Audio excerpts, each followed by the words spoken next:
அனைவருக்கும் வணக்கம். நான் பிரபாகரன் ஜோதிடர். இப்போ நான் என்ன சொல்ல போறேன்னா, இது முன்னோர்களுடைய கருத்து. இது தம்பதியினருக்கு முதலறிவு அமைக்கக்கூடிய அமைப்பை சொல்றேன், கருத்தில் கொள்ளுங்க. தம்பதியர் முதலாய் இணையும் போது அந்த நேரத்தில் உரிய லக்னாதிபதிக்கு 12ஆம் வீட்டு அதிபதிகள் பலம் பெற்றிருக்க வேண்டும். அந்த 3 வீடுகளிலும் பாவிகள் அமர்ந்திருந்தால் அவங்கள அன்று இணைக்கக்கூடாது.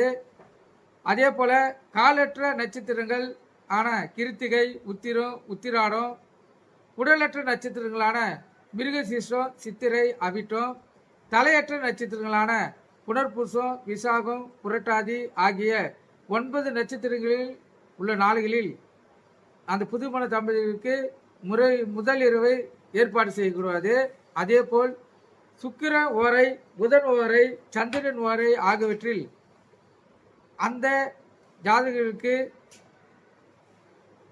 அன்று அவங்களுக்கு முதலுறவு ஏற்படுத்தி கொடுத்தால் அவங்களுக்கு எந்த பிரச்சனையும் இல்லாமல் அவங்க குழந்தை பாக்கியத்தை பெறுவார்கள், கருத்தில் கொள்ளுங்க. அதே போல் ஒருவரில் ஜென்ம நட்சத்திரத்திலாவது தாராபலன் பொருந்தி வருமாறு அந்த ஜாதகர்களுக்கு முதலுறவு நாளே அமைத்து கொடுக்க வேண்டும். அப்பதான் அவங்க சிறப்பான வாழ்க்கையும் குழந்தை பாக்கியம் எளிதில் பெறுவாங்க.